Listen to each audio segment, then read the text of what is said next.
Campus में हैं, उन सब का ही योगदान है। मैं उसके बारे में बात करना चाहूँगा शुरू में, then will go to outcome based education and Bloom's taxonomy. Recently we have organized Ecos of Excellence. Ecos of Excellence means प्रतिध्वनि है जो आपने एक्सीलेंट चीजें हासिल की हैं। Trust me, friends, when we started our journey, when I took over as IQAC director, when we thought of going for NAC and other activities, uh, it was very tough since there was COVID period almost for 2 years. Things were at standstill, nothing was moving, and immediately after that, like I was told to take up IQAC and do something for IQAC, especially quality assurance. So when we took this assignment, there were a lot of challenges, especially in a region like Bundelkhand, which is socially and economically deprived. So especially in an area where government is not giving any kind of grant or support. See, in my university normally people say it is a self-support university, it is self-financing university. We depend entirely, or we depend largely on self-financing teachers and self-support system. So since government was not supporting, they were not giving us any recurring grants, so things were quite difficult. But हमने सोचा कि जब काम दिया गया तो करना ही है, और एक दो पंक्तियां हैं, लहरों से डरकर नौका पार नहीं होती, कोशिश करने वालों की हार नहीं होती, कोशिश करने वालों की हार नहीं होती। तो उस परिप्रेक्ष्य में हमारे माननीय कुलपति जी, हमारे चांसलर मैडम श्रीमती आनंदीबेन पटेल, इनके मार्गदर्शन में कुछ प्रयास किया गया एंड 2024 में हमें NAC A++ मिला। तो मैं चाहता हूं थोड़ा सा उस जर्नी के बारे में आपसे कुछ बातें साझा करूं। ये स्लाइड्स चलेंगी शशांक? अच्छा, तो मैं उसके बारे में थोड़ा साझा करना चाहता हूं। जब हम लोग 2017 में हमें NAC मिला, we had B++ status, and from B++ we wanted to jump to A++, which is the highest ranking, which is the highest grade given by NAC to any academic institution. Trust me, friends, it was quite difficult. The journey was quite difficult. But yes, change the slide. In last 3-4 years, we have lot of accomplishments, lot of achievements to our credit, and ultimately the credit of getting these achievements goes to the entire populace of Bundelkhand. आप सभी को इसका श्रेय जाता है। Next करें। When we started our journey in 24, it was our 4th cycle of NAC. मैं आपसे ये साझा इसलिए कर रहा हूं कि आप में से सभी जिस भी संस्थान से जुड़े हुए हैं, आपको भी अल्टीमेटली NAC कराना है। NAC कंपल्सरी हो गया है। तो एक तरह से आप इसको केस स्टडी भी ले सकते हैं, एक तरह से एक रोल मॉडल भी ले सकते हैं, और आप सब भी प्रयास कर A++ प्राप्त कर सकते हैं। A++ अब नहीं है, नए NAC की जो गाइडलाइंस है। हमें this was our 4th cycle, चौथी बार हमारे प्रयास में हम लोग थे, और 24 में जो हमें मिला, पहले हमें A+ मिला, then we had to go for appeal, and after lot of presentations, lot of discussions, lot of arguments, and lot of challenges, we could get A++ status. Undoubtedly, this was a very important transformational journey for our university. A++ आने के बाद हमने और बहुत सारे प्रयास किए, बहुत सारी फील्ड्स में, और लगभग हर फील्ड में हमें बहुत अच्छी उपलब्धि मिली। मैं वो नेक्स्ट आपसे इस स्लाइड साझा करना चाहूंगा। In fact this is rising beyond odds. बहुत सारे टफ सिचुएशंस होने के बावजूद, कोविड के बाद हम लोग NAC में गए, कुछ भी 2 साल का कुछ उपलब्धि थी नहीं, हमें बहुत कुछ काम करना था। हमारी यूनिवर्सिटी को कहीं से ग्रांट्स नहीं मिलती है, तो हमें बहुत कुछ काम करना था। हमारे यहाँ अगर बात करें रेगुलर टीचर्स की, तो लगभग 40-42 रेगुलर टीचर्स हैं। अगर आप बात करें गोरखपुर यूनिवर्सिटी में 350 रेगुलर टीचर्स हैं, लखनऊ यूनिवर्सिटी में 550 रेगुलर टीचर्स हैं। हमें टफ या बेस्ट ऑफ बेस्ट इंस्टीट्यूशन से कॉम्पीट करना था, और उसके लिए प्रयास करना था। आप ये स्लाइड्स देख कर समझ रहे होंगे। अगर आप लेफ्ट साइड में देखेंगे या मेरे राइट साइड में देखेंगे, तो आप पाएंगे वर्ल्ड QS रैंकिंग में भी हम हैं, हम टाइम्स रैंकिंग में भी हैं as a reporter, times impact ranking में भी हम हैं। हम मतलब आप सब, टाइम्स इम्पैक्ट रैंकिंग में भी हम हैं, एडुरैंक जो यूएस की एक बड़ी इंपॉर्टेंट रैंकिंग फ्रेमवर्क है उसमें भी हम हैं। यूनिरैंक वो ऑस्ट्रेलिया की एक रैंकिंग फ्रेमवर्क है उसमें भी हम हैं। अगर हम उस तरफ देखते हैं तो नैक AWS की बात है, हम पीएम ऊषा मेरू में हम हैं। हम अगर बात करते हैं एनआरएफ की तो एनआरएफ में हम हैं। अगर हम बात कर एनआरएफ जो है नेशनल एजेंसी है, गवर्नमेंट की रैंकिंग जो एजेंसीज हैं उनकी बात करते हैं तो गवर्नमेंट में दो एजेंसीज इंपॉर्टेंट है, प्रोमिनेंट है, one is NAAC, other is NIRF. और प्राइवेट में इंडिया टुडे, एमडीआरए और आईआरएफ, दो ये संस्थाएं, चार संस्थाएं बहुत इंपॉर्टेंट मानी जाती हैं। तो हम आईआरएफ में भी हैं, एनआईआरएफ में भी हैं, साइंटिफिक इंडेक्स में भी हैं, पीछे पीछे रहिए, और हम वेबोमेट्रिक्स में भी हैं। हम तमाम तरह की जो इंटरनेशनल नेशनल रैंकिंग संस्थाएं हैं उनमें अपना स्थान बना रहे हैं। अभी कहीं अगर पीछे हैं तो उसको और इम्प्रूव करने का प्रयास कर रहे हैं, और ये सभी महाविद्यालयों को करना चाहिए। हमें सिर्फ नैक के बारे में नहीं सोचना चाहिए, हमें उसके बियॉन्ड भी सोचना चाहिए, और अगर प्रयास करेंगे तो डेफिनेटली हम कुछ कर पाएंगे। हमारे अगर हम बात करते हैं पीएम ऊषा मेरू, वो पीएम ऊषा जो है उसमें पूरे देश में 26 यूनिवर्सिटी को चिन्हित किया गया। उस 26 में से एक आपका विश्वविद्यालय भी, जिसमें 100 करोड़ रुपए गवर्नमेंट ऑफ इंडिया ने हमें दिया। अगर हम बात करते हैं कैटेगरी 1 जो आपके लेफ्ट राइट साइड में सबसे टॉप पे बना हुआ आइकॉन, कैटेगरी 1 में हिंदुस्तान में मात्र 24 इंस्टीट्यूशंस हैं।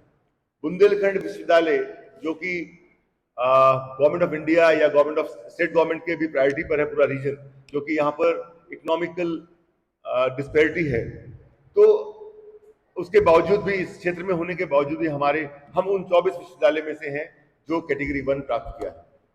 ये आप सबके लिए गर्व की बात है। कैटेगरी 1 मिलने से क्या लाभ होगा, इसका लाभ आप सब तक पहुंचेगा। कैटेगरी 1 होने से हमें 12B स्टेटस ऑटोमेटिकली मिलता है। हम अपने नए स्टडी प्रोग्राम्स कर सकते हैं, कोई भी डिग्री हम चाहें वो शुरू कर सकते हैं, जिसके लिए हमें यूजीसी से परमिशन की जरूरत नहीं पड़ेगी।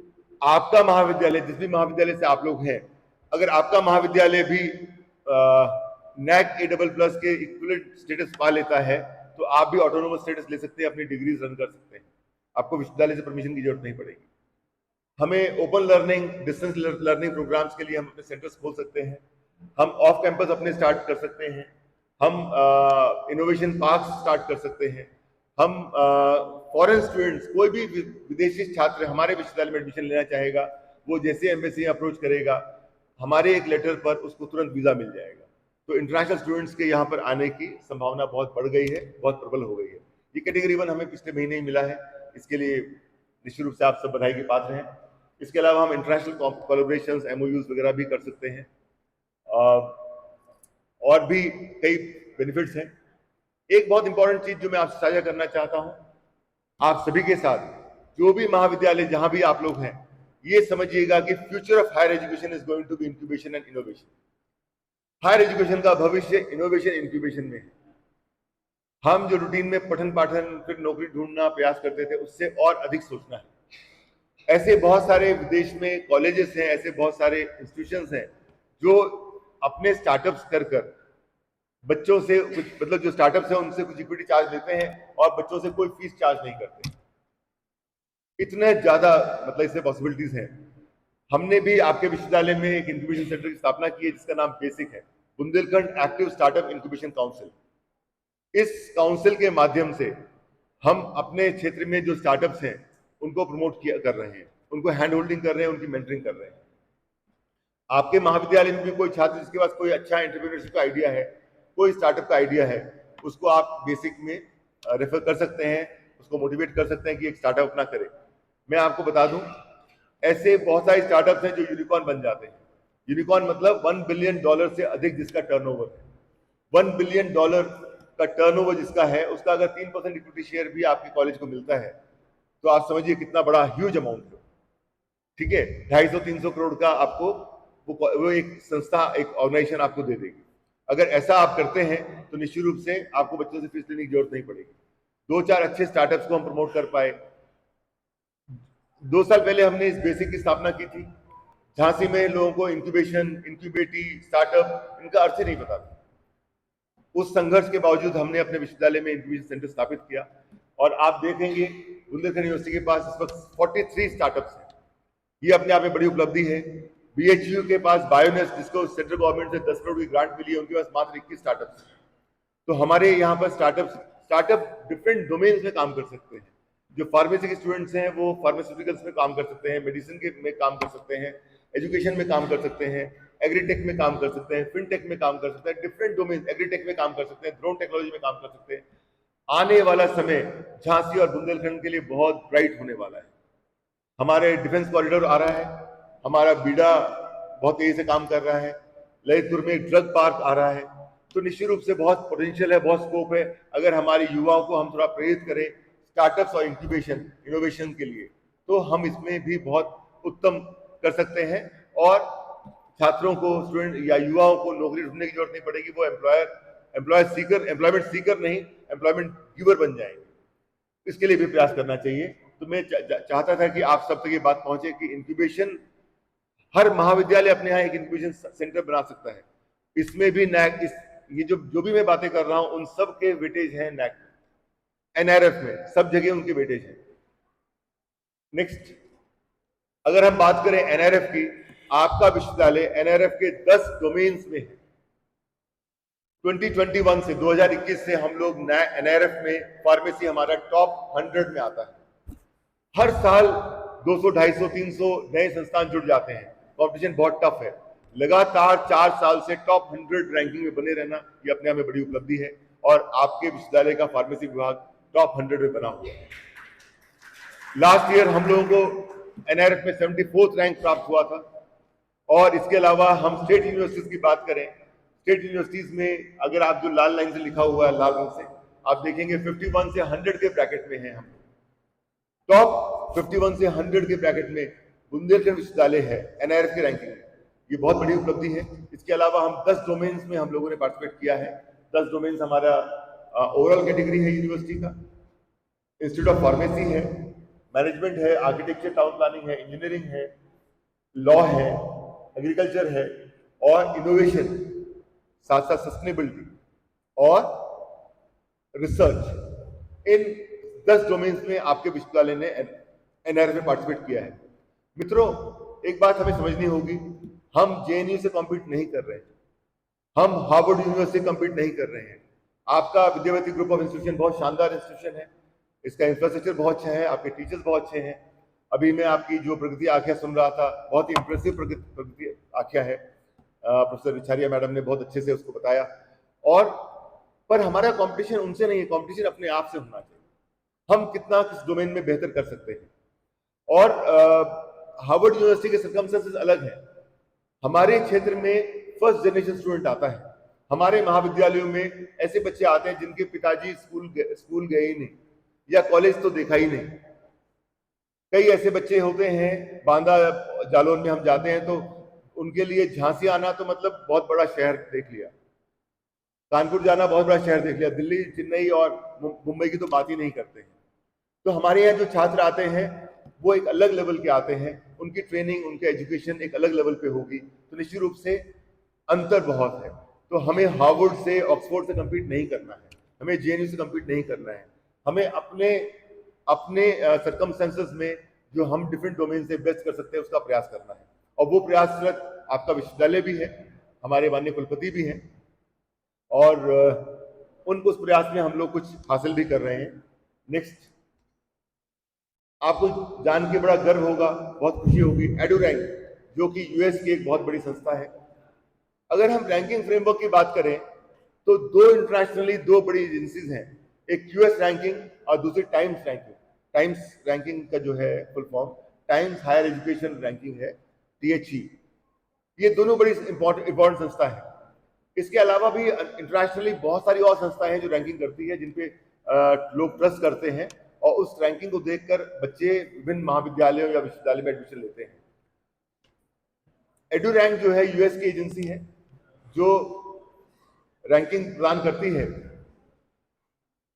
और एडुरैंक ने हमें कहा है कि हमारा विश्वविद्यालय टॉप 16% विश्वविद्यालय में से है।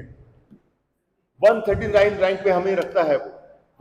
ऑल इंडिया लेवल पे हम 139 रैंक पर हैं और 139 रैंक का मतलब ये है हमसे ऊपर बहुत सारे सेंट्रल यूनिवर्सिटीज हैं जो बहुत फंडेड हैं, हमसे ऊपर बहुत सारे एनएलयूज हैं या नाइपर हैं या इस प्रकार के इंस्टीट्यूशन हैं। बुंदेलखंड विश्वविद्यालय 130, अगर सेंट्रल यूनिवर्सिटीज को हटा दें या हम नाइपर या एनएलयू और इस प्रकार आईआईटीज आईएम को हटा दें, तो मैं समझता हूं हमारी यूनिवर्सिटी टॉप 30-35 इंस्टीट्यूशंस में होगा। ये एक बड़ी उपलब्धि है और इसको आप लोग भी, जैसे इनकी लिंक है या इसका नाम याद रखें, तो आप गूगल करके इनके रैंक को देख सकते हैं, अपने विश्वविद्यालय के स्थान के बारे में आप जानकारी प्राप्त कर सकते हैं और साथ ही साथ ये भी कर सकते हैं कि आपका महाविद्यालय इन संस्थाओं में कैसे पार्टिसिपेट करे। अगर हम आगे जाते हैं तो जैसे एडुरैंक है, हमारे विभिन्न विषयों को रैंकिंग प्रदान करता है।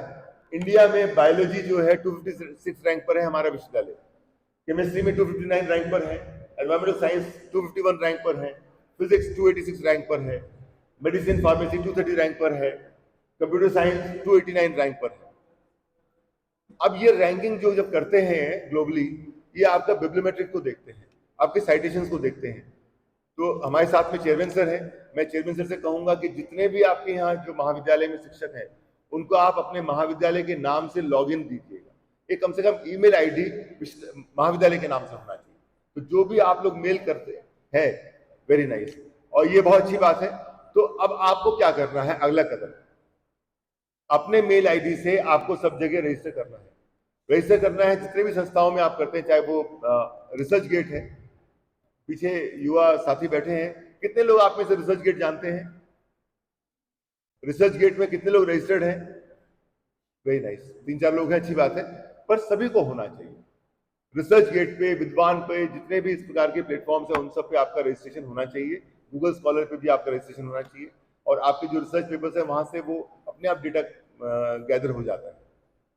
हम आगे चलें, यूनिरैंक की बात करें तो आपको बड़ा ही हर्ष होगा जानकर कि हमारा विश्वविद्यालय 171 रैंक पर है इंडिया में। और अगर आप देखें central university of Himachal Pradesh, जिसको गवर्नमेंट से बहुत फंड्स मिलते हैं, उनका रैंक 280 है। अगर आप देखें हिमाचल प्रदेश यूनिवर्सिटी शिमला, जो बहुत पुरानी यूनिवर्सिटी है, बहुत रेप्यूटेड यूनिवर्सिटी है, उनका रैंक भी 201 है, हम 176 रैंक पर है। तो ये आप सबके लिए गर्व की बात है। अगर हम बात करते हैं हरि सिंह गौड़ यूनिवर्सिटी सागर, उनका लगभग 280 रैंक है। ऐसे अलग अलग, हमने दीनदयाल उपाध्याय गोरखपुर यूनिवर्सिटी का भी हमने देखा, उनका भी 206 रैंक है। तो हम उनसे भी बेहतर प्रदर्शन कर रहे हैं और ये प्रदर्शन संभव हो पाया है आप सब शिक्षकों के कारण और यहाँ के छात्रों के कारण। हम आगे चलते हैं, वेबोमेट्रिक्स। वेबोमेट्रिक्स बेसिकली आपके साइटेशंस और बिब्लियोमेट्रिक जो है आपके विश्वविद्यालय के, आपके महाविद्यालय के, उनका एक कंपाइलेशन करता है और उससे डेटा तैयार करता है। वेबोमेट्रिक्स कहता है कि हमारा जो रैंक है बुंदेलखंड विश्वविद्यालय का, वो 300वां रैंक है कंट्री लेवल पर। अब ये आपको थोड़ा सा हैरानी हो रही होगी, किसी संस्था, कोई संस्था हमें 139 रैंक दे रही है, कोई संस्था हमें 50 रैंक दे रही है, कोई संस्था हमें 200 रैंक दे रही है, कोई संस्था 300 रैंक दे रही है। मित्रों, हर रैंकिंग संस्था का अलग अलग पैरामीटर्स होते हैं। किसी पैरामीटर में हम बहुत अच्छा कर रहे हैं, किसी में उतना अच्छा नहीं कर पा रहे हैं, तो इसलिए हर एक का रैंकिंग भी अलग अलग हो सकता है। अगर आप इसमें दीनदयाल उपाध्याय यूनिवर्सिटी गोरखपुर को देखें तो उनका रैंक 328 या कुछ है, वो हमसे पीछे है। मैं आपसे ये साझा इसलिए कर रहा हूं कि अगर हम बात करते हैं आउटकम बेस्ड एजुकेशन की, हम बात करते हैं ब्लूम्स टैक्सोनॉमी की, वो बहुत बाद में आता है। पहले उसका ऑब्जेक्टिव क्या है? हमारा ऑब्जेक्टिव है कि हमारे संस्था को बेस्ट रैंकिंग देना है, हमारी एजुकेशन को बेस्ट एजुकेशन सिस्टम होना चाहिए। और एनईपी का मैंडेट है कि आपको आउटकम बेस्ड एजुकेशन पे ही आपको काम करना है। आउटकम बेस्ड एजुकेशन की जब बात करेंगे, मैं आने वाले स्लाइड्स में करूंगा, आउटकम बेस्ड एजुकेशन के लिए अत्यंत आवश्यक है कि आपकी जो आप डिलीवर कर रहे हैं, जो बच्चों को पढ़ा रहे हैं, उसका अटेनमेंट हुआ या नहीं। अटेनमेंट चेक करना, अटेनमेंट जानना बहुत जरूरी है। हम पीओस, पीएसओ, कोर्स आउटकम की बात करते हैं और उन कोर्स आउटकम्स के क्या आउटकम वाकई हो रहा है या नहीं हो रहा है, उसका प्रॉपर मैपिंग करना पड़ेगा। तो ये मैपिंग को भी हम समझने का प्रयास करेंगे आने वाले स्लाइड्स में। पर ये होने के बाद में जब मैपिंग होगा तो हम अपने संस्था को किसी रैंकिंग फ्रेमवर्क में लेके जाएंगे, क्योंकि आजकल कट थ्रोट कॉम्पिटिशन है। अगर आपकी संस्था किसी रैंकिंग फ्रेमवर्क में नहीं है तो बच्चे आएंगे ही नहीं। बच्चा उस संस्था में जाएगा जिसका अच्छा रैंकिंग है, जिसका अच्छा रैंकिंग वहां जाएगा तो आपके यहाँ बच्चे कम हो जाएंगे, आपका नुकसान होगा। उससे बेटर है कि हम रैंकिंग फ्रेमवर्क में हो और उसका खूब पब्लिसिटी करें, जिससे कि हमें अच्छे छात्र मिले। अच्छे छात्र मिलेंगे तो हमारी इनकम होगी, इनकम होगी तो हमारी टीचर सैलरी अच्छी होगी, हम अपना अच्छा इंफ्रास्ट्रक्चर बना पाएंगे। तो ये सब आपस में इंटर रिलेटेड चीजें हैं, तो इसलिए हर रैंकिंग फ्रेमवर्क के बारे में जानना भी जरूरी है। नेक्स्ट हम चले, ये हो चुका है, आगे चले। एक और इंपॉर्टेंट संस्था है IIRF, Indian institutional ranking framework. ये एक प्राइवेट संस्था है, जैसे कि इंडिया टुडे और इवन टाइम्स रैंकिंग भी प्राइवेट ही है। पर इंडिया लेवल पे, नेशनल लेवल पे बात करते हैं तो 4 संस्थाएं आप याद रखिए। नंबर 1 NAC, नंबर 2 NIRF, ये दोनों गवर्नमेंट बॉडीज हैं, ये दोनों गवर्नमेंट रैंकिंग फ्रेमवर्क देते हैं। उसके अलावा IIRF और MDRA, इंडिया टुडे, इन 4 संस्थाओं में अगर हमारी रैंकिंग है, हिंदुस्तान में कहीं भी बैठा हुआ बच्चा हमारे यहाँ अप्लाई कर सकता है। उस रैंकिंग को देखकर अगर अच्छी रैंकिंग है तो वो यहाँ आता है। और आने वाले टाइम में आपको बहुत इंपॉर्टेंट है, हम जब बच्चों की डाइवर्सिटी की बात करते हैं, NIRF की बात करें चाहे NAC की बात करें, student diversity is very important factor, जिससे आपके नंबर बढ़ते हैं। अगर आप सिर्फ बुंदेलखंड के बच्चों को पठन पाठन करा रहे हैं तो आपकी रैंकिंग उतनी नहीं बढ़ेगी। आपकी डाइवर्सिटी अधिक है, मेल फीमेल एक डाइवर्सिटी है, डिप्राइव्ड कैटेगरी एक डाइवर्सिटी है, दिव्यांगजन एक डाइवर्सिटी है, बाहर के स्टेट के बच्चे वो एक डाइवर्सिटी है, विदेशी बच्चे वो एक डाइवर्सिटी है। तो इन सारे फैक्टर्स पे आपको पॉइंट्स नंबर मिलते हैं। और नंबर बढ़ाने का एक तरीका ये भी है कि आप अपनी स्टूडेंट डाइवर्सिटी को, अपनी टीचर्स डाइवर्सिटी को इंप्रूव करें। IIRF जो है ये एक बड़ी संस्था है और इसमें discipline wise, subject wise ranking करते हैं। जैसे NIRF में भी सब्जेक्ट वाइज भी रैंकिंग करते हैं। उनमें लगभग 10 विषयों में, डेंटल हो गया, मेडिसिन हो गया, फार्मेसी हो गया, कॉलेजेस के लिए अलग रैंकिंग है, इस प्रकार अलग अलग रैंकिंग होती है। IIRF में भी इस प्रकार डिसिप्लिन वाइज रैंकिंग होती है। आप पाएंगे हमारे विश्वविद्यालय का architecture department all India level पे 28 रैंक पर है, स्टेट लेवल पे रैंक 3 है उसका। अगर हम बात करें मैनेजमेंट की, मैनेजमेंट जो है टॉप 91 रैंक है, जहां पर IIMs, IITs और तमाम प्राइवेट इंस्टीट्यूशन जो मैनेजमेंट इंस्टीट्यूट चला रहे हैं, उनमें हमारा इंस्टीट्यूशन काफी बेटर परफॉर्म कर रहा है। और नेक्स्ट चलिए, अगर हम बात करते हैं हमारा BCA भी ऑल इंडिया लेवल पे 13 रैंक पर है। और देखिए ऐसा नहीं है कि बहुत ही विलक्षण कुछ कार्रवाई कर रहे हैं हम लोग, हम बेसिकली अपने डॉक्यूमेंट्स को प्रॉपरली गैदर करते हैं, इकट्ठा करते हैं, इंफॉर्मेशन को कंपाइल करते हैं और उस डॉक्यूमेंट, उस डेटा को अच्छा प्रेजेंटेशन करते हैं। आज का युग जो है, जो हम बहुत सिंपल शब्दों में कहते हैं, जो दिखेगा वो बिकेगा। तो जो आप अच्छा प्रेजेंट कर पाएंगे, अपने डेटा को प्रॉपरली सिस्टमेटिकली प्रेजेंट कर पाएंगे, तभी आपको रैंकिंग बढ़ती है। अगर हम बात करते हैं हमारा लॉ डिपार्टमेंट, उसके भी अच्छी रैंकिंग है। नेक्स्ट, ये बड़ा इंटरेस्टिंग है, टाइम्स इम्पैक्ट रैंकिंग। जैसे मैंने कहा sorry I got sore throat. जैसे मैंने कहा, future of higher education is going to be incubation innovation. मैं हर जगह कहता हूं। इसके अलावा मैं दूसरी बात कहता हूं, future of higher education has to depend, they have to focus entirely on SDGs, sustainable development goals के ऊपर फोकस करना ही पड़ेगा। यूनाइटेड नेशंस ने 17 SDG, 17 सस्टेनेबल डेवलपमेंट गोल्स दिए हैं हमको, और हमें अपने प्लैनेट अर्थ की सुरक्षा करना हमारा फर्ज है, हमारा दायित्व है। जो कुदरत ने हमें धरती जिस प्रकार दी है, इसी प्रकार की भूमि को, इसी प्रकार जो हमारी भूमि माता है, उसको हम आने वाली जनरेशंस को भी पास ऑन कर पाए, बिना इसको डैमेज किए, बिना इसको डिटोरेट किए, बिना इसको पॉल्यूट किए। इसको आने वाले समय में, आने वाली जनरेशंस को हम पास ऑन कर पाए। और उसके लिए वो पूरा ग्लोब, पूरा वर्ल्ड, पूरा संसार SDGs की बात करता है। और आने वाले समय में आप जो भी रिसर्च करें, आने वाले समय में जो भी आप प्रोजेक्ट्स में काम करें, उन सब के लिए आपको थोड़ा बहुत SDG को भी ध्यान रखना चाहिए। टाइम्स इम्पैक्ट रैंकिंग, मैंने जैसे कहा, वर्ल्ड में 2 बड़ी एजेंसीज हैं, QS और टाइम्स। टाइम्स इम्पैक्ट रैंकिंग करती है कि आपने सस्टेनेबल डेवलपमेंट गोल्स के लिए क्या क्या कार्रवाई की है। ऐसे ही QS जो है, QS सस्टेनेबिलिटी रैंकिंग करती है, आपने जो 17 गोल्स हैं उनके लिए क्या क्या कार्रवाई की है। आपके विश्वविद्यालय ने जो 17 गोल है, जिनमें लाल लिखा हुआ है, इन 11 SDGs पे काम किया और इनके डॉक्यूमेंटेशन किए, इनकी रिपोर्ट्स बनाई और इनको हमने टाइम्स इम्पैक्ट रैंकिंग में सबमिट किया। आपको जान के गर्व होगा कि हमारी यूनिवर्सिटी नो पॉवर्टी एक एसडीजी है, जिसमें वर्ल्ड में 400 to 600 के ब्रैकेट में है। ये जब रैंकिंग करते हैं तो ब्रैकेट देते हैं कि कितने से कितने के बीच में है।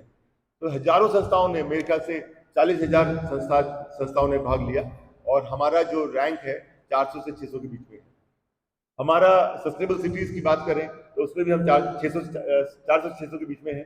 Responsible consumption and responsible production के केस में हम 600 से 800 के बीच में हैं। तो यानी कि हमारी वो रिपोर्ट्स टाइम्स रैंकिंग ने उसको इफेक्टिव माना और उसको कंसिडर करते हुए हमें अच्छा रैंक प्रदान किया। मैं इसलिए आपसे साझा कर रहा हूं कि आपको भी इन फील्ड्स पे काम करना है।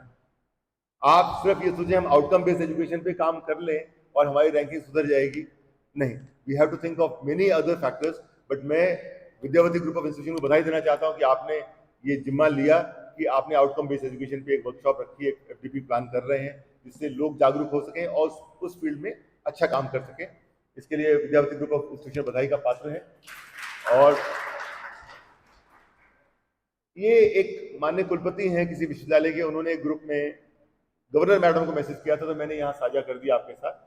उन्होंने कहा कि गवर्नर मैडम के मार्गदर्शन में 4 विश्वविद्यालय हैं जो टाइम्स इम्पैक्ट रैंकिंग में है उत्तर प्रदेश के, और हाईएस्ट रैंक उसमें बुंदेलखंड विश्वविद्यालय को मिला है। गोरखपुर, एमजीबी रोहिलखंड यूनिवर्सिटी बरेली और MMUT गोरखपुर। 4 विश्वविद्यालयों में एक आपका विश्वविद्यालय है, ये आपके लिए गर्व की बात है। देखिए, अगर हम अपने इंस्टीट्यूशन पे गर्व ना करें तो गलत बात है। मेरा ये मानना है कि आप इतना कॉन्फिडेंस होना चाहिए, आपको इतना आत्मविश्वास होना चाहिए, अपने इंस्टीट्यूशन पे इतना गर्व होना चाहिए। जिस भी संस्था में आप काम कर रहे हैं उस संस्था पे गर्व करें और अपने छात्रों को भी वो बात बताएं। हर स्टूडेंट को अपने इंस्टीट्यूशन पे गर्व होना चाहिए। यहाँ बैठे जो भी विद्यावती ग्रुप ऑफ इंस्टीट्यूशन से या जिस भी इंस्टीट्यूशन से, अपने संस्थान पे आपको गर्व होना चाहिए। और गर्व होने के लिए हमें वो प्रयास भी करना चाहिए कि हम अपने प्रयासों से अपने इंस्टीट्यूशन को गर्वित कर सकें और खुद भी गर्वित हो सकें।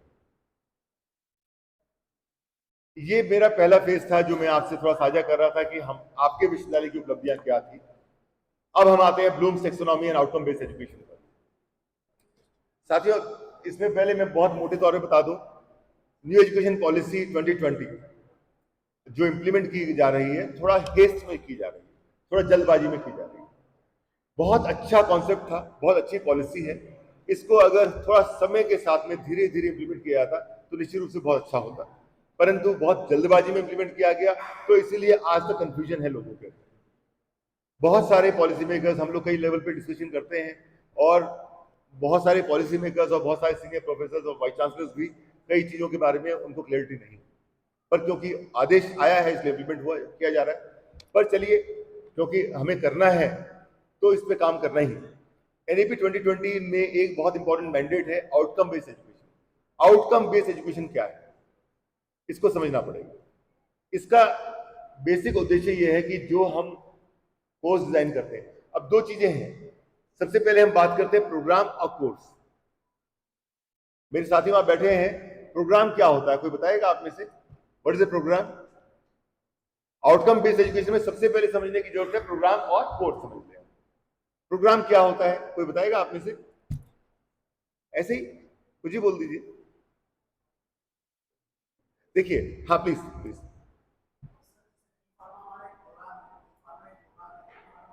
एक्सीलेंट, बहुत बढ़िया, तालियां बजा दीजिए, वेरी नाइस। देखिए, बहुत अच्छा बताया आपने। कई बार कई कंफ्यूजन है लोगों को ना, प्रोग्राम क्या? प्रोग्राम कई बार कोर्स के सब्जेक्ट के टाइटल है उनको प्रोग्राम बोल देते हैं, पर एक्चुअली जो हमारे स्टडी प्रोग्राम या डिग्रीज हैं या डिप्लोमास हैं वो प्रोग्राम। बहुत क्लियर कर दीजिए, जो डिग्रीज हैं, जैसे बीएससी हम करा रहे हैं, बीकॉम करा रहे हैं, बीएड करा रहे हैं, बी फार्मा करा रहे हैं, डी फार्मा करा रहे हैं, ये सब हमारे प्रोग्राम है, राइट। उस प्रोग्राम में जैसे मान लीजिए बीकॉम है, 6 सेमेस्टर में बटा हुआ है, और पहले सेमेस्टर में 6 पेपर हैं। हर पेपर जो वो कोर्स है, हर पेपर कोर्स है, ठीक है। तो अब पहली बात तो हमारा प्रोग्राम क्या है, हमारे उस प्रोग्राम में कोर्सेज क्या है, उनके क्या हम उम्मीद करते हैं इसको पढ़ाने के बाद में वो बच्चा किस लेवल पे पहुंचेगा, वो क्या क्या समझ पाएगा, ठीक है। ये बेसिक ऑब्जेक्टिव है। और बेस्ड अपॉन योर प्रोग्राम, जो आपका महाविद्यालय जो भी प्रोग्राम रन कर रहा है, उसके बेसिस पे आप अपना विजन बनाते हैं, अपना मिशन बनाते हैं। विद्यावती ग्रुप ऑफ इंस्टीट्यूशन का विजन क्या है? मिशन क्या है। Vidyapati group of institution pharmacy run कर रहा है, फार्मेसी कॉलेज है, तो फार्मेसी कॉलेज का विजन और मिशन अलग होगा, एजुकेशन कॉलेज का विजन और मिशन अलग होगा। ठीक है, depending on the type of study programs which you are conducting, based upon that you have to finalize, you have to adopt some kind of vision statement and mission statement, right? जब हम ये समझेंगे तो उसके बाद हम आगे बढ़ पाते हैं। तो आउटकम बेस्ड एजुकेशन का पहला ऑब्जेक्टिव ये है कि हम क्या स्टडी प्रोग्राम्स रन कर रहे हैं और उसके बेस पे हमने क्या विजन और मिशन लेके चले हैं, और जो स्टूडेंट आएगा वो किस लेवल का स्टूडेंट आएगा, किस तरह का स्टूडेंट हम लेंगे, उसके बाद में उसको हम क्या डिलीवर करेंगे, किस तरह उसको पढ़ाएंगे। ठीक है, वो है प्रोसेस। क्या प्रोसेस हम करेंगे, जैसे कि जूस निकालने की मशीन में जब हम अच्छा संतरा निकाल के डालेंगे तो अच्छा जूस निकलेगा, तो जो संतरा चूज करना इज इनपुट, और जूस निकालना, उसको मशीन चलाना इज प्रोसेस, और जो जूस निकलेगा वो आउटकम। ठीक है, तो इनपुट, प्रोसेस और आउटकम। हम अभी बात कर रहे हैं आउटकम बेस्ड एजुकेशन की, पर आउटकम बेस्ड एजुकेशन से पहले हमें क्या समझना पड़ेगा, इनपुट क्या है, प्रोसेस क्या है, और फिर आउटकम क्या है। क्लियर? तो इनपुट, प्रोसेस, आउटकम। आउटकम, और सभी लोग बात कर रहे हैं आउटकम बेस्ड एजुकेशन की। भाई साहब, आउटकम बेस्ड तो तब होगा जब इनपुट की बात पता लगेगी। ठीक है ना, तो हमें यह समझना पड़ेगा इनपुट क्या है और प्रोसेस क्या है, उसके बारे में हम चर्चा करेंगे, पहली बात। दूसरी बात यह है कि लोग बात करते हैं ब्लूम्स टेक्सोनॉमी। ब्लूम्स टेक्सोनॉमी एक ब्लूम्स नाम से कुछ सज्जन है, उन्होंने एक सिद्धांत दिया, उसको थोड़ा रिवाइज किया गया, उसको थोड़ा इंप्रूव भी किया गया, और 6 आउटकम या लर्निंग आउटकम्स की बात करते हैं, और 6 लर्निंग आउटकम्स के बारे में भी हम बात करेंगे। ठीक है, आगे चले हम। पर उससे पहले हमें बहुत इंपॉर्टेंट है 8 P's ऑफ हायर एजुकेशन समझ। आप सबको समझना पड़ेगा 8 P's of higher education. Actually marketing या मैनेजमेंट जो स्टूडेंट्स हैं वो जानते हैं 4 P's ऑफ मार्केटिंग हम कहते हैं। 4 P's ऑफ मार्केटिंग में प्रोडक्ट, प्लेस, प्राइस, प्रमोशन की बात करते हैं। उसी को समझते हुए हमने ये हमारा कॉन्सेप्ट किसी बुक में नहीं मिलेगा, 8 P's ऑफ हायर एजुकेशन की बात की है, और ये मैं हर जगह बात करता हूँ इसके बारे में, क्योंकि मेरा कॉन्सेप्ट है, प्रमोट भी करता हूँ। पहला पार्टनरशिप, सबसे इंपॉर्टेंट चीज है आपको पार्टनरशिप। एक हायर एजुकेशन जो है आने वाले समय में इन 8 P's के बियॉन्ड आप जा ही नहीं पाएंगे, और 8 P's को अगर आप समझ गए और इन पर कार्रवाई शुरू कर दी, चेयरमैन सर बैठे हैं उनकी लीडरशिप में, 8 P's पे अगर हम हर फील्ड में काम करेंगे तो निश्चित रूप से आपके संस्थान की रैंकिंग विभिन्न रैंकिंग फ्रेमवर्क में बहुत अच्छी है। पहला है पार्टनरशिप। पार्टनरशिप मतलब आपको कोलैबोरेट करना है, पार्टनरशिप करनी है, टाइप्स करने हैं, एमओयूज करने हैं। पार्टनरशिप किससे? आप पहली बार एकेडमिक इंस्टीट्यूशन से पार्टनरशिप कर सकते हैं, आप इंडस्ट्री से पार्टनरशिप कर सकते हैं, आप एनजीओ से पार्टनरशिप कर सकते हैं, आप इंटरनेशनल बॉडी से पार्टनरशिप कर सकते हैं, आप गवर्नमेंट बॉडी से पार्टनरशिप कर सकते हैं, रेलवे के साथ एमओयू करिए, आईआरसीटीसी के साथ एमओयू कीजिए, सस्टेनेबल डेवलपमेंट गोल से काम करना है तो यहाँ के एनजीओ से पार्टनरशिप कीजिए। आपके यहाँ कई गड़ियाँ हैं, उनको गढ़मऊ लेक की सफाई करनी है तो कोई एनजीओ के साथ टाइप करिए और उनके मतलब पानी की सफाई पे काम करिए।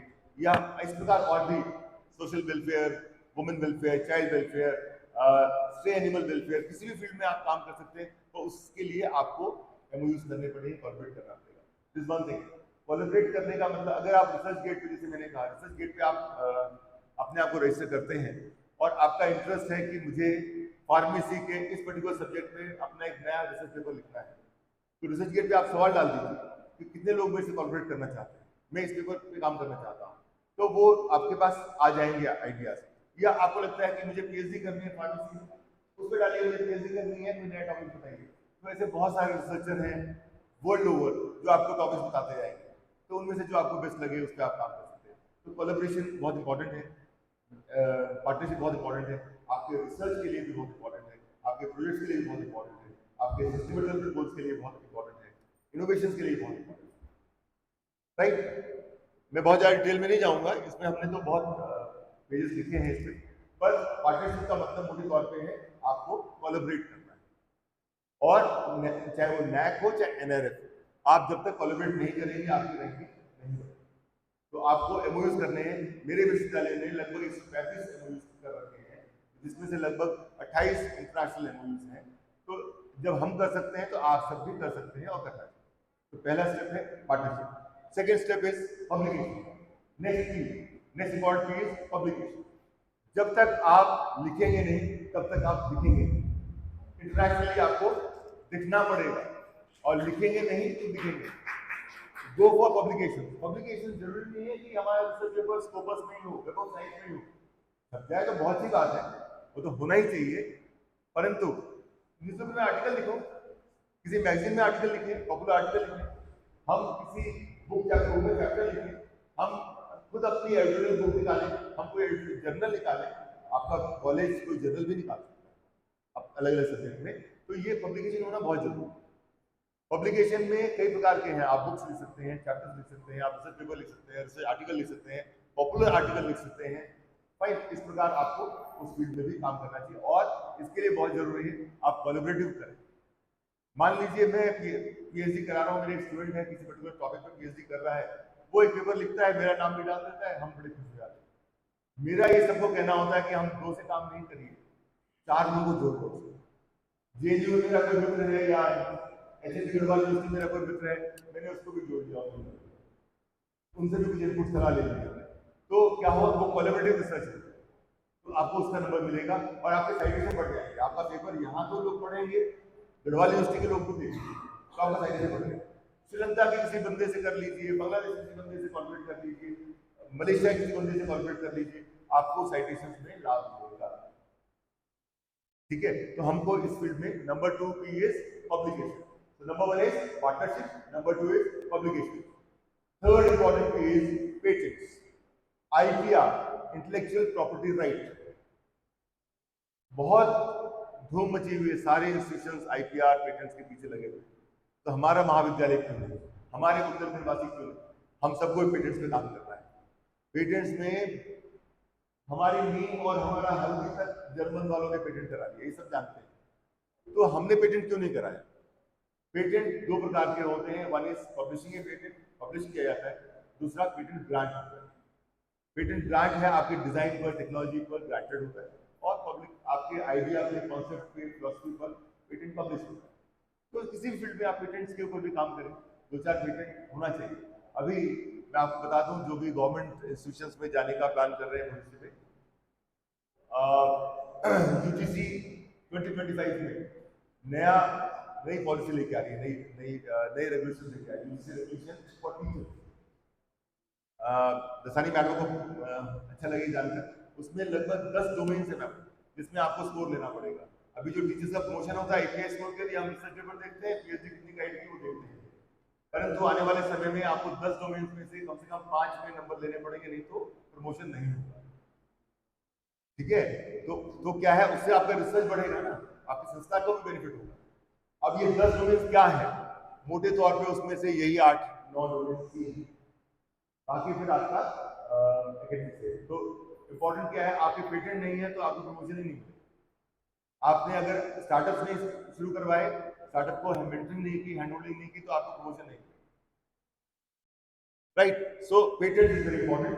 पेटेंट जब पब्लिश कराएं तो भी अच्छी बात, पेटेंट अगर हम ग्रांटेड है हमारा तो भी अच्छी बात। कोलैबोरेटिव कर सकते हैं आप, चेन्नई में बैठा हुआ कोई फार्मेसी का इंस्टीट्यूट है, उनके यहाँ कोई पेटेंट पे काम कर रहे हैं, उनके साथ कोलैबोरेट कर रहे हैं, आपका नाम उसमें जुड़ जाएगा, फायदा आपके इंस्टीट्यूशन को।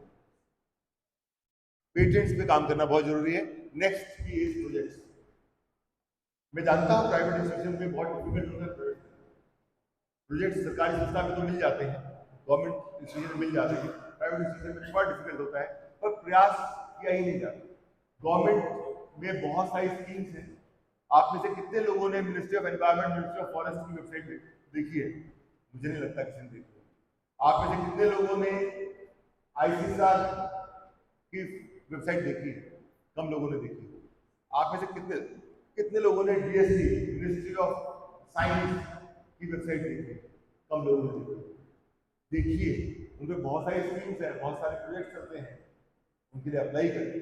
देवेंद्र सर, आप मोटिवेट करें अपनी टीम को और प्रोजेक्ट्स के लिए अप्लाई करवाइए। नहीं मिलेगा कोई बात, अप्लाई करेंगे, सीखेंगे, हमको प्रोजेक्ट बनाना आएगा। प्रोजेक्ट राइटिंग अपने आप में बहुत बड़ा कला है, बहुत बड़ी विधा है, तो हम वो सीखेंगे how to write a good project. तो प्रोजेक्ट लिखना सीखेंगे, बहुत सारी गवर्नमेंट की मिनिस्ट्रीज हैं, स्टेट गवर्नमेंट की भी, सेंट्रल गवर्नमेंट की भी, जो फंडिंग करती है। उनके पास पैसा रखा हुआ है, पैसा लैप्स हो जाता है। साल भर में सोचा था कि हम 100 करोड़ बांटेंगे, पर कोई आया ही नहीं लेने के लिए। जब आया नहीं तो पैसे नहीं लगा। प्रोजेक्ट के लिए भी हमें काम करना चाहिए, this very important. Then comes perfection. Chairman sir, ये बहुत इंपॉर्टेंट है। परसेप्शन क्या चीज है? परसेप्शन मतलब मेरे बारे में वो क्या सोचता है,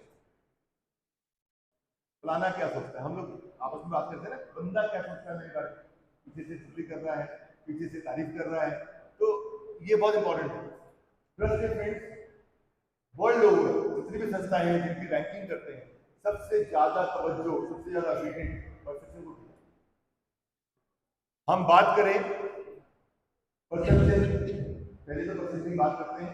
परसेप्शन अगर हम बात करते हैं यूएस रैंकिंग, 60% वेटेज सिर्फ परसेप्शन का है। बाकी आपके रिसर्च, बाकी पेटेंट, टाइम्स में भी ऐसा ही है।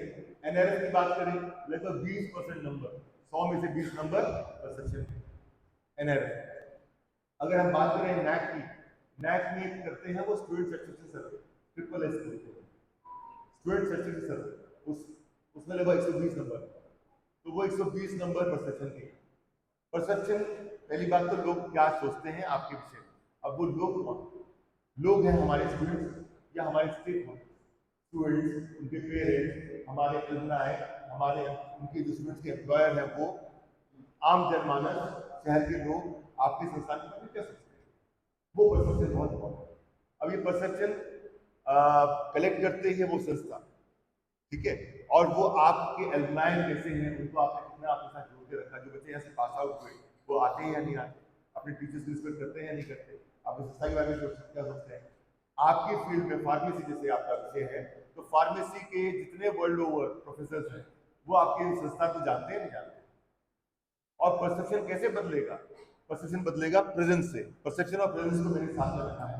प्रेजेंस मतलब आज मैं विद्यावती में आया हूँ, मतलब पहले भी आया हूँ, पर आज मुझे काफी इंप्रेसिव लगा आपकी जो जर्नी है, आप लोगों ने जो उपलब्धियां ली हैं, जो बिटिया ने आज इतना सुंदर प्रदर्शन किया।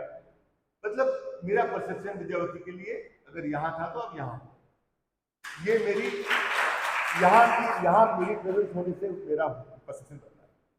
तो आप जब भी फार्मेसी में कॉन्फ्रेंस हो रही है, आपके टीचर्स वहां पार्टिसिपेट करें, कोई ऐसी एक्टिविटी हो रही है, एफडीपी हो रही है, वहां पार्टिसिपेट करें।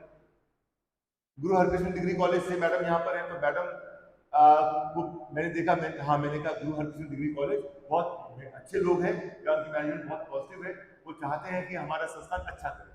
तो गुरु हरकृष्ण डिग्री कॉलेज के लिए परसेप्शन मेरा यहाँ था तो और बेटर, ठीक है। तो ये परसेप्शन कैसे बदलता है? आपकी प्रेजेंस। तो जहां भी आपके संबंधित कोई चीज हो रही है, वहां से लोगों से मिले, कोलैबोरेट करें और पार्टनरशिप भी बढ़ेगी, आपकी परसेप्शन इंप्रूव होगी, पार्टनरशिप भी बढ़ेगी। तो प्रेजेंस होना बहुत जरूरी है। प्रेजेंस होगा तो आपकी परसेप्शन इंप्रूव होगी, आपकी कोलैबोरेशन इंप्रूव होगी। आपको उसका कोई ऐसा बंदा टकरा जाए, वो किसी पर्टिकुलर टॉपिक में काम कर रहा है, उस टॉपिक में आपकी रुचि है, तो मिलकर कोलैबोरेट करके आप रिसर्च कर सकते हैं, आप कोलैबोरेशन कर सकते हैं, राइट। तो perception is very important and that improves only with presence. Presence होना बहुत। Next comes place. प्लेस का मतलब स्थान, जिस स्थान पर हम हैं, मेरा इंस्टीट्यूशन, मेरा घर, मेरा देश, मेरा परिवार। प्लेस का मतलब जहां पर हम हैं, we have to make our place more conducive for research, we have to make our place more conducive to work. पता लगा कि हम दो टीचर हैं, समकक्ष हैं, आपस में लड़ रहे हैं, एक दूसरे के खिलाफ आरटीआई कर रहे हैं, खूब माहौल खराब कर रहे हैं, तो संस्थान जो बढ़ना चाहिए वो बढ़ेगा नहीं, नुकसान। तो एक सौहार्दपूर्ण वातावरण होना चाहिए, एक सौहार्दपूर्ण कल्चर होना चाहिए, और ये कल्चर आता है टॉप मैनेजमेंट से। आपके प्रोफेसर मिश्रा सर बैठे हैं, चेयरमैन सर, सेक्रेटरी साहब भी हैं, आपके डायरेक्टर साहब भी हैं। तो आप जैसे अच्छे लीडर्स जब होते हैं तो संस्थान जो है एक अच्छा प्लेस बन जाता है काम करने, और अच्छा प्लेस होता है तो ऑब्वियसली आप सभी विधाओं में इंप्रूव करते हैं। Next we which comes is planet earth, मेरी पृथ्वी। भूमि स्वर्ग से भी इंपॉर्टेंट होती है, आपकी जो मातृभूमि है वो स्वर्ग से भी इंपॉर्टेंट है। तो इसके लिए प्लैनेट अर्थ की जब हम बात करते हैं तो हमें सबसे पहले सोचना चाहिए एसडीजीज के बारे में, जो हमारे 17 सस्टेनेबल डेवलपमेंट गोल्स हैं, अब उसमें कुछ ऐसे हैं बिलो वाटर, अबव स्काई, वो तो हमारी फील्ड का नहीं है, तो जिस फील्ड पे भी हम काम कर सकते हैं। 17 पे काम नहीं करना है आप तो देखिए उस 17 में से किस 2 पे काम कर सकते हैं, किस 1 पे काम कर सकते हैं, राइट। तो 1 या 2 3 आप पकड़ के चलें और उन पे आप काम करें तो निश्चित रूप से बहुत बेनिफिट मिलेगा। तो आपको बता दें एनआरएफ में भी सस्टेनेबिलिटी के लिए अलग रैंकिंग करते हैं और आपका कॉलेज भी उसके लिए जा सकता है। एनआरएफ में भी सस्टेनेबिलिटी के लिए अलग रैंकिंग है।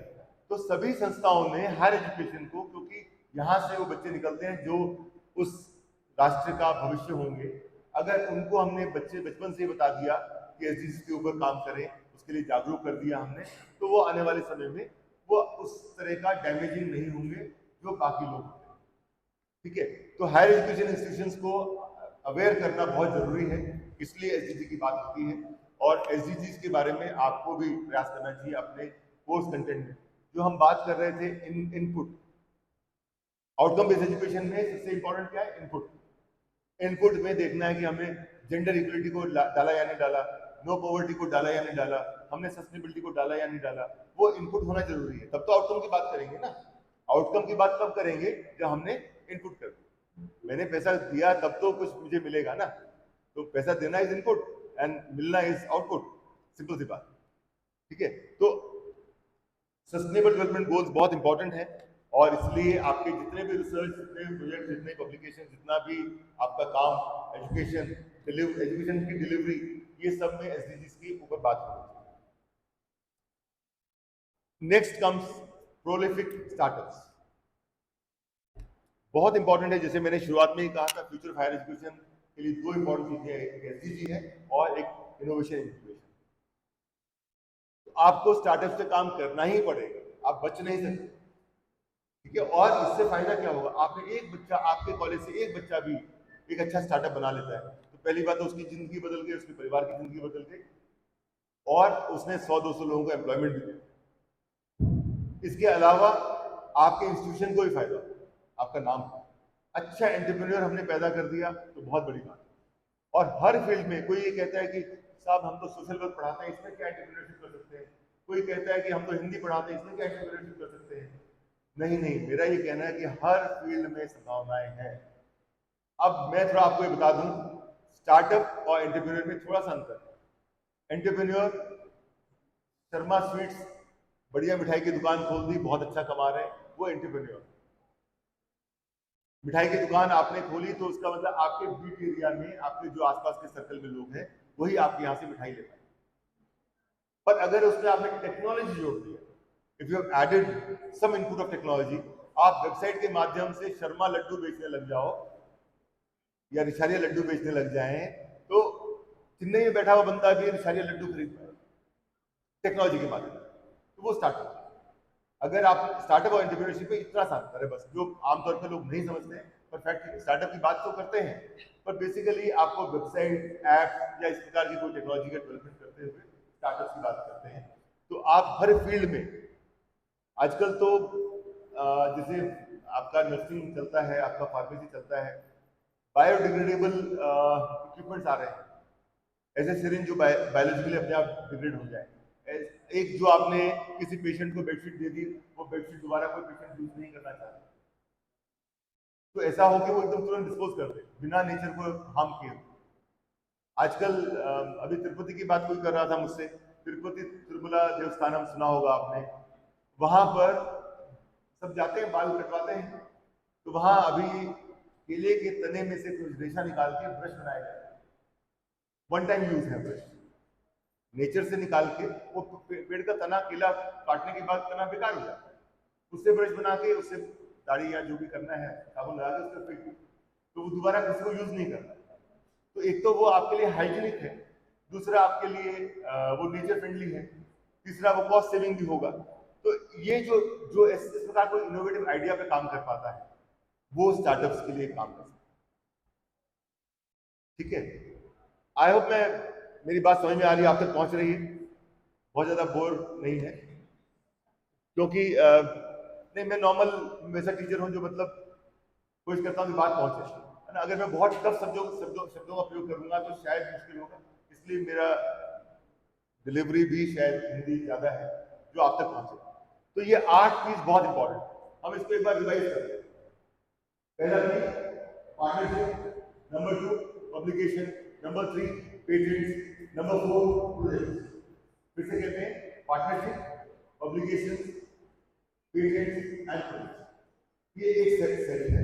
दूसरा सेट है perception, place, and prolific startup. In 8 startup पे हर संस्था को काम करना है, हर एकेडमिक इंस्टीट्यूशन काम करना, राइट। नेक्स्ट, अब ये थोड़ा सा कठिन चीज है जो हम बात करेंगे।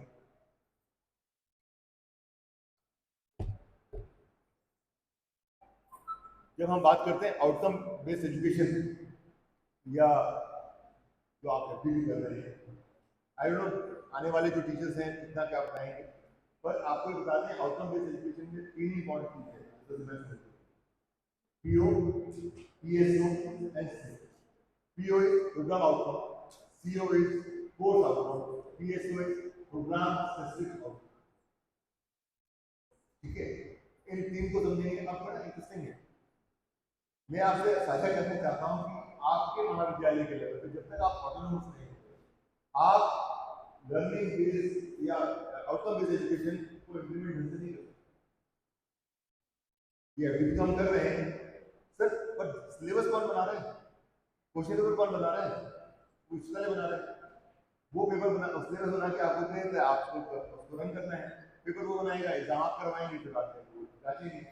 तो जब तक वो प्रोग्राम आउटकम्स के बेसिस की सक्सेस को कंसिडर करते हुए सिलेबस नहीं बनाएगा, तो आपका ये पढ़ना, ये समझना बहुत ज़्यादा इफेक्टिव नहीं होगा।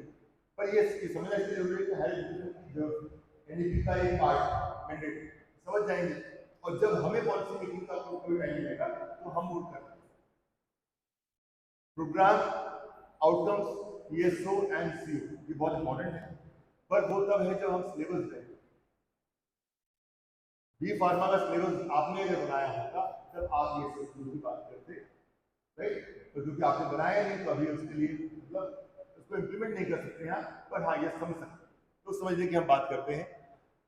इसमें बहुत सारी चीजें हैं, आपके जितने भी, जैसे हमने कहा इनपुट्स क्या, पहली बात प्रोग्राम क्या, प्रोग्राम हमने कहा बी फार्मा, बी फार्मा एक प्रोग्राम है। बी फार्मा की जगह हमने फ्यूचर में कहा बी फार्मा एंड टेक्नोलॉजी, नए प्रोग्राम लॉन्च कर सकते हैं। अब उसमें हमारा क्या आउटकम होने चाहिए, तो मैं समझता हूँ प्रोग्राम आउटकम 4-5 निकाल करेंगे कि फार्मेसी को बच्चे समझे, टेक्नोलॉजी को बच्चे समझे, और इन दोनों के कॉम्बिनेशन को भी समझे, इन दोनों को साथ में कैसे लेके चला जाएगा वो भी समझे। तो ये प्रोग्राम आउटकम है। और उसके आगे इस प्रोग्राम का स्पेसिफिक आउटकम क्या है, हम नहीं चाहते कि वो फार्मेसी की दुकान खोले। जो बी फार्मा करेगा वो शायद उसको लाइसेंस मिल जाता है या जो भी चीज है फार्मासिस्ट बन जाता है, परंतु बी फार्मा एंड टेक्नोलॉजी को करना चाहता है तो वो ऐसा कुछ काम करे, इनोवेशन पे काम करे, बड़े इंडस्ट्रीज में जाए और वो टेक्नोलॉजी पे काम करे। ठीक है, तो प्रोग्राम स्पेसिफिक आउटकम हमारे कुछ और, राइट। अब उसके जो कोर्सेज है उनके आउटकम को हमें समझना है। अब उससे पहले ये समझना है कि हमें उसको टेक्नोलॉजी में क्या पढ़ना है।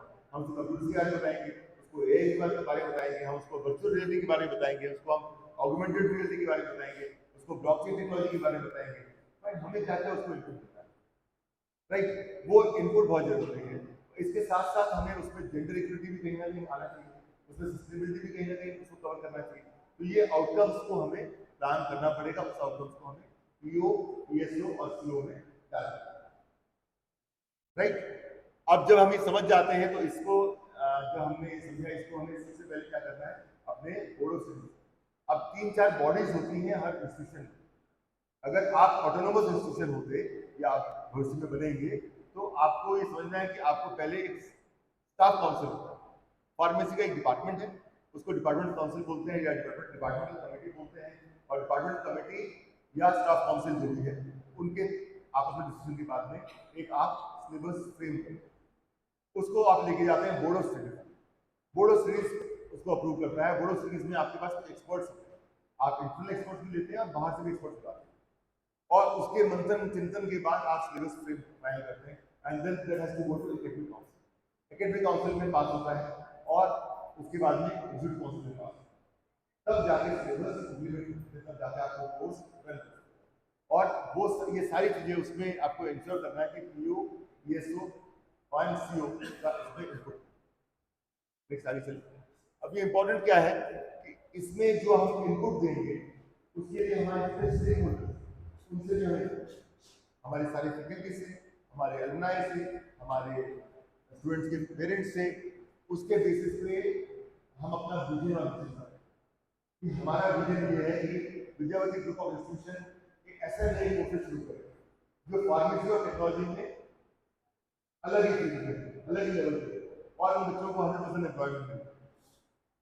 ठीक है, तो फार्मेसी बी फार्म टेक्नोलॉजी, जैसे बीटेक या बीटेक इन फार्मेसी, अभी तक बीटेक इन फार्मेसी नहीं, पर आप प्लान कीजिए बीटेक इन फार्मेसी, तो आप रन कर सकते हैं और रन करेंगे और वो चल गया तो बच्चों को बहुत अच्छा एम्प्लॉयमेंट मिलेगा।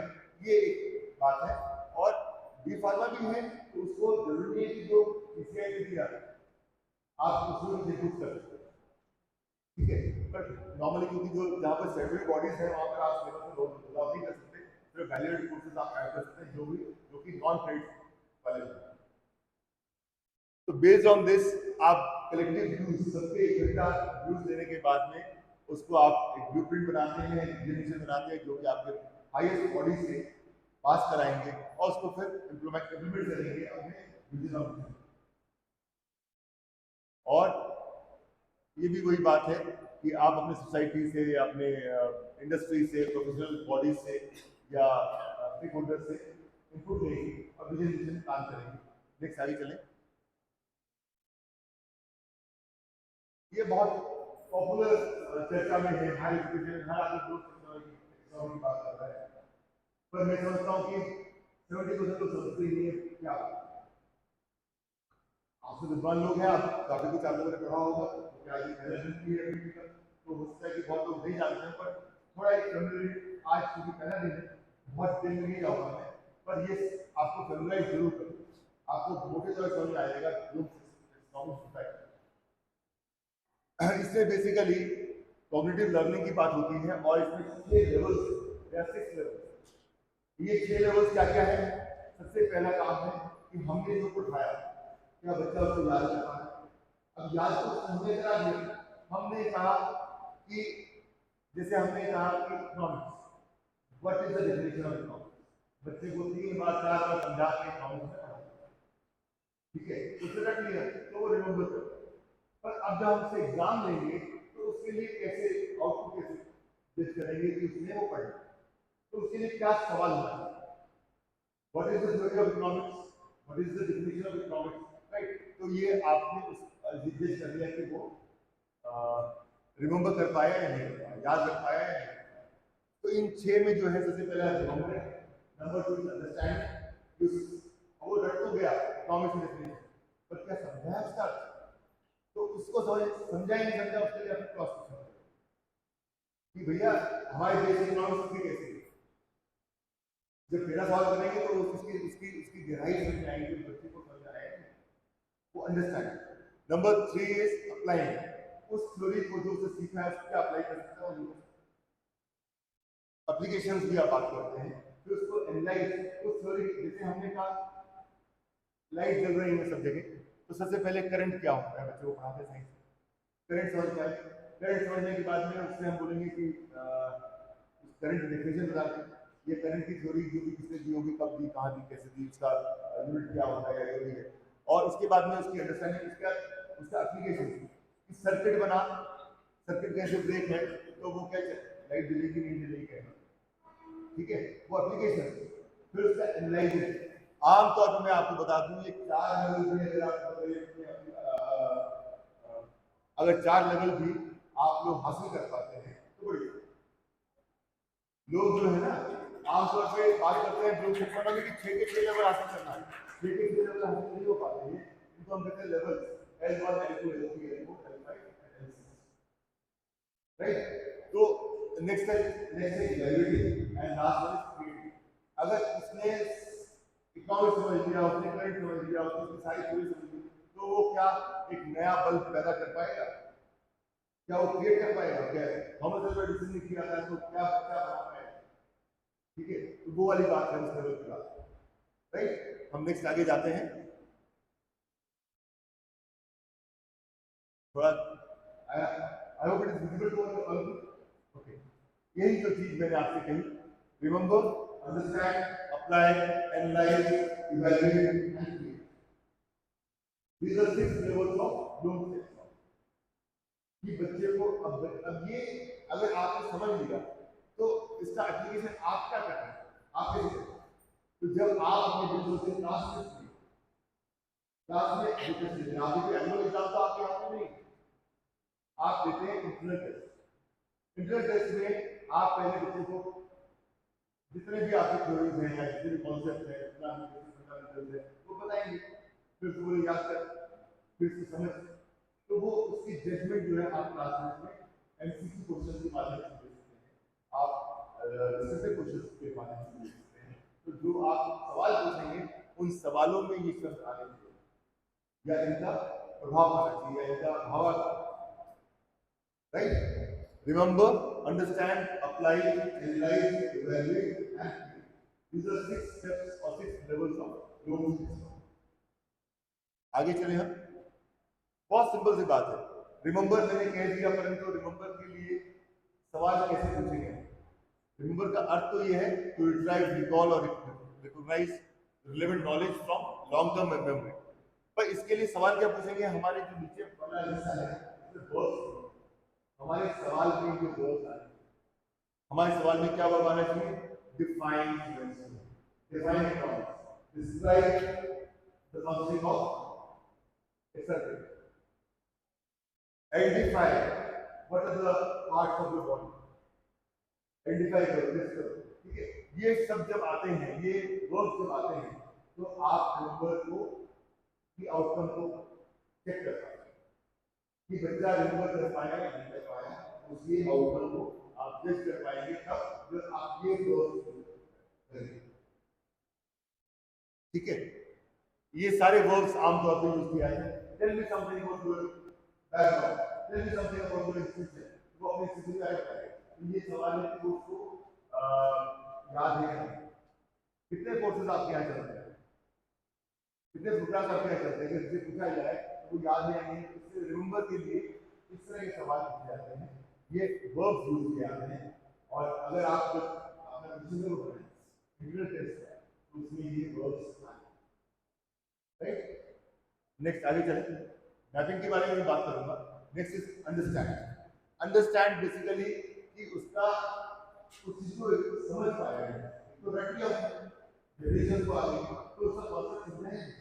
उसके लिए आपको जरूरी है कि इस तरह के वर्ब्स यूज करें जैसे कि abstract, arrange, articulate, categorise, clarify, classify.